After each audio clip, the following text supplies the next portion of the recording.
মাধ্যমিকের রাজ্যের অষ্টম বর্ধমানের গর্ব পাপড়ি মণ্ডল। মাধ্যমিক পরীক্ষায় রাজ্য স্তরে অষ্টম স্থান অধিকার করে নজর কেড়েছে বর্ধমান শহরের পাটবিরহাটা এলাকার ছাত্রী পাপড়ি মণ্ডল। সে বর্ধমান বিদ্যার্থী ভবন গার্লস হাই স্কুলের ছাত্রী এবং এই বছরের মাধ্যমিকে 688 নম্বর পেয়ে রাজ্যের অষ্টম স্থান অর্জন করেছে। ছোটবেলা থেকেই পড়াশোনার প্রতি গভীর আগ্রহী পাপড়ি পাঠ্য বইয়ের পাশাপাশি গল্প ও কবিতা পড়তেও ভালোবাসে। অবসর সময়ে লেখালেখিতেও মন দিত সে। তার এই সাফল্যের পেছনে পরিবারের পাশাপাশি স্কুলের শিক্ষক শিক্ষিকাদের অবদান উল্লেখযোগ্য। বিশেষ করে তার মা পূর্ণিমা মণ্ডলের ভূমিকা অনস্বীকার্য, যিনি সবসময় তাকে প্রেরণা জুগিয়েছেন। পাপড়ির বাবা দেবাশিস মণ্ডল পেশায় একজন দর্জি। সাদামাটা পরিবারে বেড়ে ওঠা পাপড়ি নিজের অধ্যাবসায়ে এই কৃতিত্ব অর্জন করেছে। কোনো কোচিং না করে শুধুমাত্র নিজের নিয়মিত পড়াশোনার মাধ্যমে এই ফল অর্জন করেছে সে। ভবিষ্যতে সে একজন ফরেস্ট অফিসার হতে চায়। পরিবেশ ও জীবজগৎ নিয়ে রয়েছে তার বিশেষ আগ্রহ। তার এই অসাধারণ সাফল্যে গর্বিত তার স্কুল এবং শহরের মানুষ।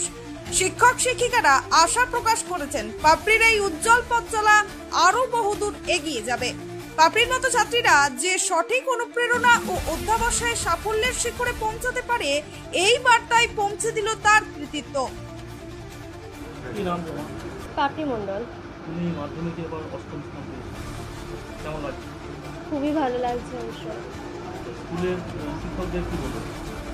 স্কুলের শিক্ষিকারা আমাদেরকে সবসময় খুবই সাহায্য করেছেন, বিভিন্ন সমস্ত ডাউট ক্লিয়ার করে দেওয়া বা অন্যান্য ক্ষেত্রে অনেক সাহায্য করেছেন। পড়াশোনা ছাড়া গল্পের বই পড়ি, বিভিন্ন কবিতা গল্প পড়তে ভালোবাসি। আমি বিভূতিভূষণ বন্দ্যোপাধ্যায়ের গল্প বই পড়তে ভালোবাসি। আগে করতাম, এখন আর করা হয়ে ওঠে না। আমি ডজ বল খেলতাম। 6 জন শিক্ষক ছিলেন, গৃহশিক্ষক। হিস্ট্রি ছাড়া অন্যান্য সাবজেক্টে টিউটর ছিলেন। গল্পের বই পড়া। আমি একজন ফরেস্ট অফিসার হতে চাই, এগ্রিকালচার নিয়ে পড়াশোনা করতে চাই। 688। না, এখনো জানতে পারিনি। অষ্টম স্থান, বর্ধমান বিদ্যার্থী ভবন গার্লস হাই স্কুল। সব থেকে বেশি অবদান আমার মায়ের। পূর্ণিমা মণ্ডল, হাউস ওয়াইফ। আমার মা, তারপর আমার বাবা, এরপর আমার দেবাশিস মণ্ডল, তিনি বিজনেস করেন। হ্যাঁ হ্যাঁ হ্যাঁ। দিনে সেভাবে সময় হিসাব করে কখনো পড়াশোনা করিনি, যখন সময় পরীক্ষা ভালো হয়েছিল, কিন্তু র্যাঙ্ক করে সেইভাবে কোনো এক্সপেকটেশন আমি রাখিনি।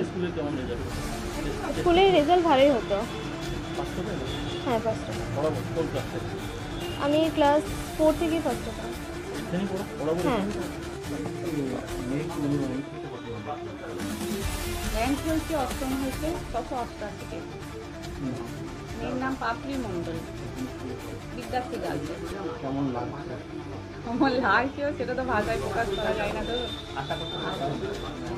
আশা তো ছিল অবশ্যই, তবে ইংরাজিটা একটু খারাপ হয়েছিল, ওই জন্য খুবই টেনশনে ছিল যে র্যাঙ্ক আসবে না। সেটা এখনো পাইনি। না না,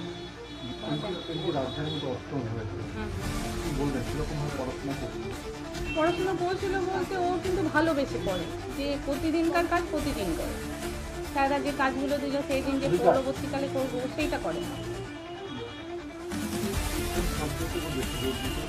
ওর ম্যাথটা ভীষণ ভালো লাগে আর ফিজিক্সটা ভালো লাগে। পড়াশোনার পাশাপাশি গল্প কবিতা একটু দিত, কিন্তু এখন অতটা আর সময় দিতে পারে না। কিন্তু খেলাধুলা করে, গল্প বইয়ের নেশা পছন্দ পড়ার। সেটা নির্দিষ্ট কোনো টাইম নেই, যতক্ষণ ভালো লাগবে। আজকে ভালো লাগছে না, আজকে ঠিক আছে, আজকে আর করলো না। কন্টিনিউ যে পড়া সেটা কিন্তু পারত না। একটু ওর মধ্যে ধরুন পড়তে পড়তে ভালো লাগছে না, একটু ঘুরে এলো, এইটাই। টিউশন টিচার বলতে ইতিহাস বাদে সব সাবজেক্টই টিচার। স্যাররা তো অবশ্যই প্রচণ্ড হেল্পফুল, ইংরাজি স্যার দীপঙ্কর স্যার তো প্রচণ্ড রাত্রেবেলায় 12টা একটা যখনই পড়তে কোনো ডাউট হলো সঙ্গে সঙ্গে কোনো রিপ্লাই, সব সময় কোথাও বেড়াতে গেছেন কোনো যদি অসুবিধা হয় কিছু জিজ্ঞাসা থাকে সেখান থেকেও উনি বলবেন। আমি হাউস ওয়াইফ, বাবার ব্যবসা আছে, টেলারিং, আমাদের বাড়ির নিচেই দোকান আছে।